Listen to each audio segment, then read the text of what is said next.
Pernah nggak sih kamu merasa cepat lelah, padahal baru sedikit beraktivitas?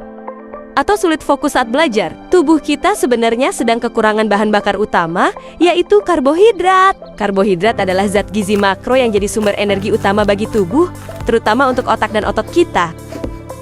Ketika kita mengonsumsi karbohidrat, tubuh akan memecahnya menjadi glukosa, yaitu bentuk gula sederhana yang langsung digunakan sebagai sumber energi. Glukosa ini kemudian dialirkan melalui darah ke seluruh tubuh agar setiap sel bisa berfungsi dengan optimal. Makanya, kalau kamu kekurangan karbohidrat, tubuh bisa terasa lemas, sulit konsentrasi, bahkan cepat lapar.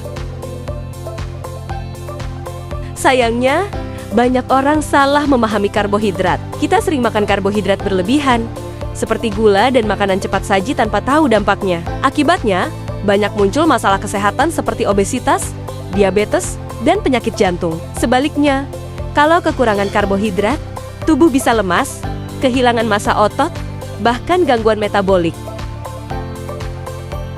Jadi, yang penting bukan menghindari karbohidrat, tapi mengatur jenis dan jumlahnya dengan bijak. Tubuh kita tetap butuh karbohidrat, tapi dari sumber yang baik seperti nasi merah, oatmeal, ubi, jagung, atau buah-buahan. Karbohidrat dari bahan alami tersebut mengandung serat, vitamin, dan mineral yang membantu menjaga kadar gula darah tetap stabil. Selain itu, serat dalam karbohidrat kompleks juga bisa membuat kita kenyang lebih lama, sehingga nggak mudah ngemil berlebihan. Jangan lupa juga untuk memperhatikan porsi cukup, tapi tidak berlebihan. Kalau kamu aktif berolahraga atau banyak beraktivitas, kebutuhan karbohidratmu tentu lebih tinggi dibanding saat kamu banyak duduk atau istirahat. Solusinya sederhana. Kenali dan konsumsi karbohidrat secara seimbang dan bijak. Secara kimia, karbohidrat tersusun dari unsur karbon, hidrogen, dan oksigen dengan rumus umum CH-ON. Karbohidrat dibagi menjadi 4 jenis: monosakarida, disakarida, oligosakarida, dan polisakarida. Dalam tubuh, karbohidrat dicerna mulai dari mulut oleh enzim amilase, diserap di usus halus, lalu diangkut ke hati dan sel-sel tubuh untuk menghasilkan energi berupa ATP. Penyerapan karbohidrat.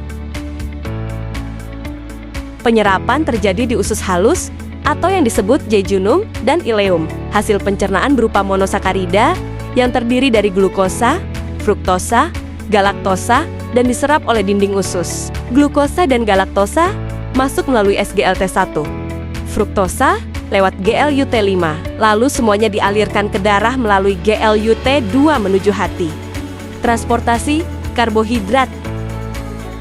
Monosakarida dibawa melalui vena porta hepatica menuju hati. Kemudian glukosa disebarkan ke seluruh tubuh lewat darah. Proses ini diatur oleh hormon insulin untuk menurunkan kadar gula darah dan glukagon untuk menaikkannya. Utilisasi karbohidrat.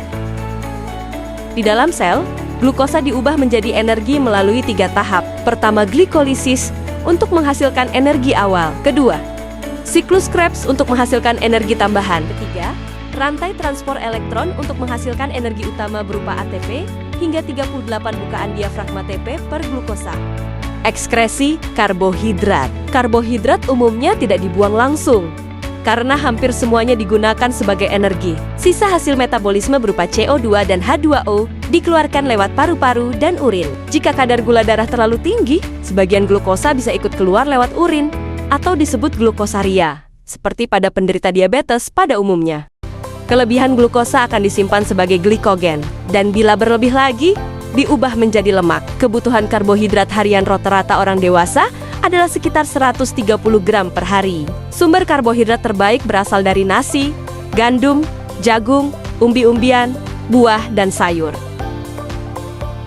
Proses ini menunjukkan betapa pentingnya karbohidrat bagi kehidupan kita sehari-hari. Tanpa cukup karbohidrat, tubuh akan kesulitan mendapatkan energi cepat untuk berpikir, bergerak, atau bahkan bernapas. Namun, penting juga untuk memperhatikan kualitas karbohidrat yang kita konsumsi. Pilih karbohidrat kompleks yang mengandung serat tinggi, karena selain memberi energi tahan lama, juga membantu pencernaan dan menjaga kadar gula darah tetap stabil.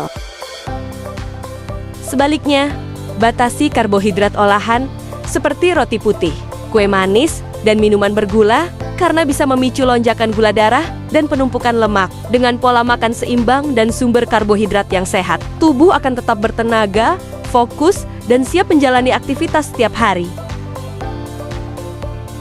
Selain itu, karbohidrat juga berperan penting dalam menjaga fungsi otak. Sekitar 60% kebutuhan energi otak berasal dari glukosa loh. Itulah mengapa saat kita belum makan, sering merasa sulit fokus, pusing, atau cepat marah karena kadar gula darah sedang menurun. Tubuh pun akan mulai memecah simpanan glikogen sebagai sumber energi cadangan.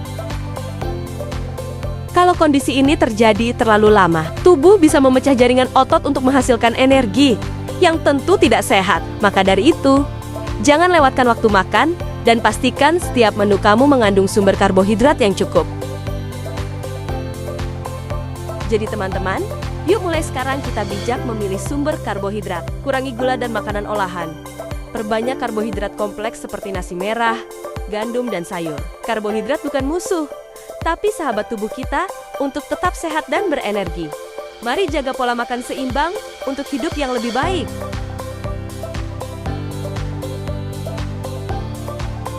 Ingat, dengan mengonsumsi karbohidrat akan menghasilkan energi untuk hidup sehat. Terima kasih sudah menonton. Wassalamualaikum warahmatullahi wabarakatuh.